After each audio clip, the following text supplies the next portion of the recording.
And we're back, ladies and gentlemen. Welcome back to Love Renaissance Radio on SiriusXM The Heat. I am your boy, Justice Wears Cool Pants, a.k.a. the Black Bobby Brown, even though Bobby Brown's already black, a.k.a. the biracial Drake, a.k.a. the Black Eric Cartman, a.k.a. I Believe I Can Fly.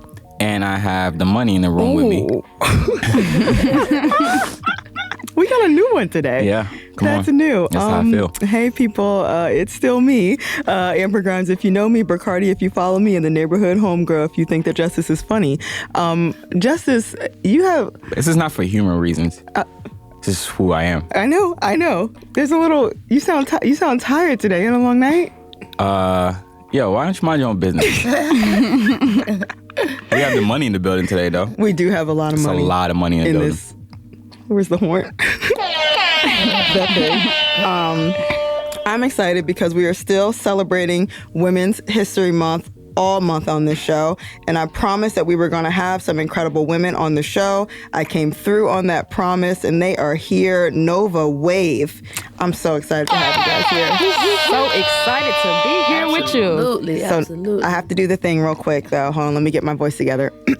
Blue June and Chi formed the duo Nova WAV in Atlanta, Georgia back in 2011 and received their first placement of their professional career in 2012 when they co-wrote Love Song by Rihanna featuring Future. That's a big one. Oh, you only sing when they're here, huge huh? one. But when it's just me and you will never give no vocals. I feel away. Listen, but since then, we're gonna go back to that note. Yes. Since then, they've gone on to work on platinum and gold records from Ariana Grande to Kehlani to ultimately Beyonce. Recently, Beyonce's charity single Black Parade was the most nominated song at the 63rd Annual Grammy Awards. Yes, 4 nominations, Record of the Year and Song of the Year, and the song won Best R&B Performance. Wow. Yes, Lord.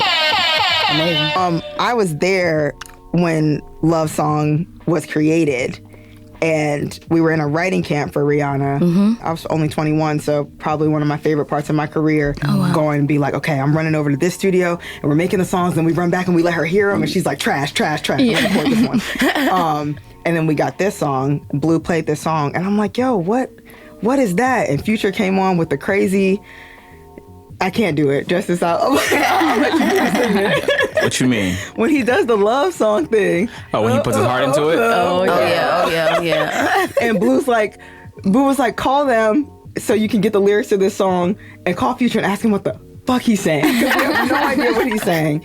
And I just remember, and I was like, damn, like hearing that song the first time it was written and then seeing how big it was, it actually going on the album, me knowing where you guys came from, y'all getting y'all's deal, and actually just the first thing you doing, going to go write with Rihanna, and then now I just like, it's very dope to see it from its infancy and to see people's story from a decade long. It's just like an experience that everybody doesn't get to have. So I'm super proud of y'all just because I know. Thank you so much. Thank you. And thank you for being instrumental and just, being somebody had to write the lyrics down. Somebody had to book the travel. I had to get y'all to LA. Oh, you booked the travel too? I was an assistant when they first started working with, Oh, so you guys are both like from infancy to like, stardom. Yeah, like I barely knew how to write a song when I like. We were talking about your first song, Love Song. Yes.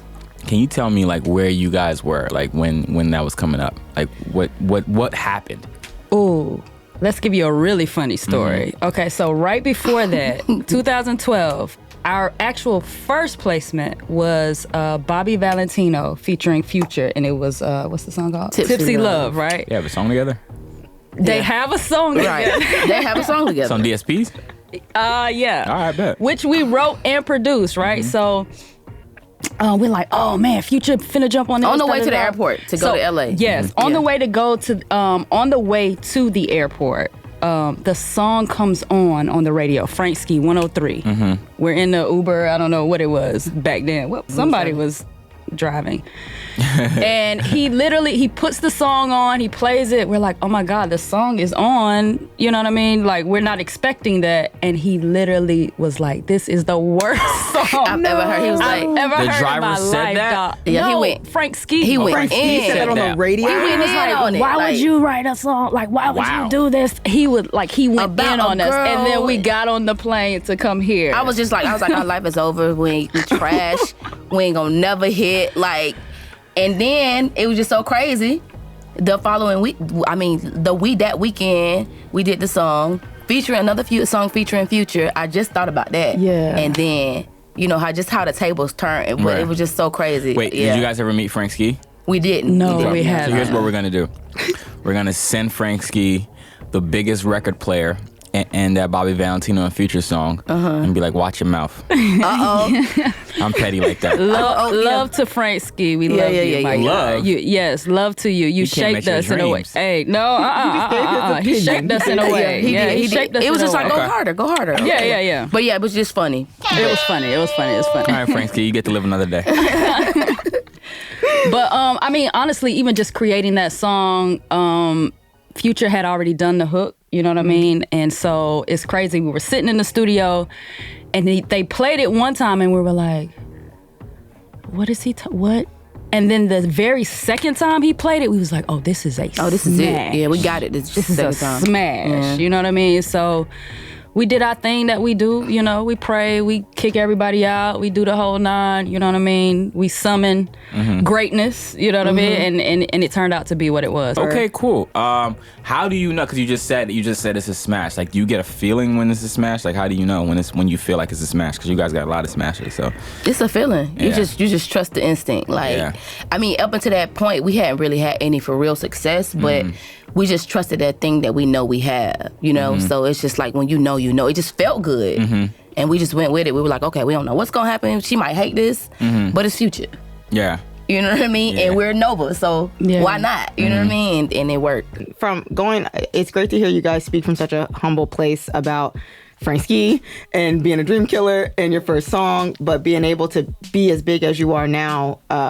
How are you guys able to just stay so grounded the way that you are? Because y'all have never changed since the first day I met you. Honestly, we know that it's God. And it's simple. I know it sounds like cliche and all that stuff, but it's like we've been through so much, we've seen so much, so it's just like we know that we just stick to who we are, our morals, our values, and and people always reflect that back to us. They're like, man, how are y'all so humble, but it's really, really our hearts. You know what I'm saying? Like, again, we pray before sessions. We pray for the artists that we work with. We tell them that we praying for them. Good you know what I'm saying? Self-training. So honestly, I tell myself I've lived 1,000 lives, so this ain't really nothing different for me. You know what I'm saying? So God really just has his moments, and he's able to shine through. Yeah, we gotta do that for God. Wow, y'all should have prayed over this show before it started because we need it. As I was saying, it's Women's History Month. Yes, yes. With so many incredible women, so many incredible men. Do you guys feel like it's a difference in the room when you are working with men and women, regardless of who's in the room? Just what's the vibe like when it's female dominated and when it's a lot of men around? Any difference for you? When you're working with men, it's just like there's a pressure it's just competing. Men have a competitive spirit. Let's be honest, let's just be real about it. They don't really want to pass the aux to us when it's time to produce. It's like we be in there fighting. Justice. She's talking talk. For real, you know what I mean? So we just have to really pop our shit when we go in the studio with men. It's like, okay, we here. With women, it's just like, hey, it's like kumbaya. Let's just make beautiful noise. But with men, you got to come ready. You got to come ready to compete. And I think she can probably speak more to it. This is the thing. Okay, so it's Women's Month. Not even history. It's our month. Period. It's our time, right? I'm with that. So there's only two things that men have on us. Okay, what is that? Number one is time. Right? So time is, okay, y'all got to stay in the house, y'all got to cook, y'all got to clean, y'all got to da-da-da-da. So you have a little bit of time on us, and I understand that we're working against time, so we got to be better. We just have to be great because we're working against time. Right. Number two is the only other thing you have on us is just physical strength. That's it. That is literally it. And that's some of them. That is all. Yeah. You know what I mean? So, let me put the paper down. All right. Go ahead. But honestly, those are the only two things that is the difference between men and women. And so we're always in the position of, let me go and do my power. But I know how to nurture. You know what I mean? I know how to give men the things that they need. I know how to lift their spirits. I know how to be water and move. You know what I'm saying? That's the difference. Men are very rigid. And I understand that sometimes you need some stroking and you need this and that. And I'll give you that so I can harness your power while we in the session and then I can just take what you're giving. You don't even realize and then what's I can happening. turn that thing around and make that mine. You know what I mean? My God. Oh, yeah. It's a technique. Yes, it's definitely a technique. That's how we've gotten this far. Yes. Yeah. And we do, I mean, honestly, like, we could do records for men and women because we know we're all. I have a hot topic. Yes. As incredible as you guys are, as successful as you are, do you still deal with the age-old men walking into a studio and not acknowledging your presence? Absolutely. Absolutely. No, men have a problem doing that. It's a real That problem. must stop. Yeah, absolutely. What is it, Justice? Explain for your homeboys. What is the problem? Listen, I'm not saying that that's okay because I believe that needs to be checked. But I will say guys have this like unspoken code to where it's like, that might be somebody's girl and I don't want to even give off that energy. That's what I I'm hear. trying to. Yeah, that's hear the that number every- one excuse. But that's the thing. Why do we have to be somebody's girl? Why can't we just be there for business or getting shit done? You know what I'm saying? That's just how it rolls. I don't know. Yeah. What if you come in and this my boyfriend? Don't talk to my boyfriend. Talk to me. It could go the same way. Y'all don't care. Yeah. So you just You talk to the boyfriend. It's just how it goes. I just think there's a level of disconnect between respect. I think when you walk in the room and you see a woman, you don't have respect for her, and that's okay because it's like, oh, I see other men first. Men. They do see other men. I see other men first. automatically get respect. Women have to earn respect in the room. Absolutely. So you have to Yes. say something important or go in the booth or do something. If you You're just right. sit down, That's so I real. agree. yeah, that's so crazy. I'm on your bandwagon. I agree here. Thank you. Yes, you're on her She makes bandwagon. points. We're on your ass. Yeah, no, I mean, I want that to change because I've noticed that. It's just like, Yeah. it's so corny. Were there some people in y'all's career that have helped y'all or gave y'all that level of advice or feedback the same way that you give it back to people? Because it feels like you're paying it forward a little bit. Yeah, I that's would. so good. Yeah, I would say even just be. You know what I mean? Just her being a person of like, oh, it's almost there, but fix this, do this, take this out. Oh, do by this. the way, this is the queen bee. Just for her to be like, oh, yes, I love this song, but it needs this. Take away this. I like this hook. I don't like this, blah, blah, blah. So we're always in the space of just giving people those examples of like, oh, this is dope, but you need to, change that. it in this way. Yeah, for sure. 'Cause, sometimes people just need a little bit, like, Yeah, some guidance. yeah, some guidance. Yeah. All right, you guys are going on a decade-long career now. How can you? Well, what would you say to people? And you're who- just getting started. Yeah. too. How do you guys just keep going? I know there's a lot of kids that write, or they keep making songs, or they come join this talent show, and it feels like it's going to be their big break, and then it's not. How do you keep yourself motivated to make it to where you guys are today? Ooh, it's just so much great music out. Music is always evolving. Like, even sometimes I feel like it's not evolving. You can always just like kind of find the gems. So I think it's just us just wanting to see music evolve and just growing as people, different experiences, and just having more to say. You know what I mean? Yes. And just knowing that, God has a bigger platform for us, and just staying true to the vision and everything we just set out to do. We want to be great. We know we pioneers, and we know we got people looking at us, counting on us. So it's just like, we can't stop. We just got to keep going. Yes. Love Renaissance Radio, SiriusXM The Heat. We love you guys as usual. See you next week. Young Fiber.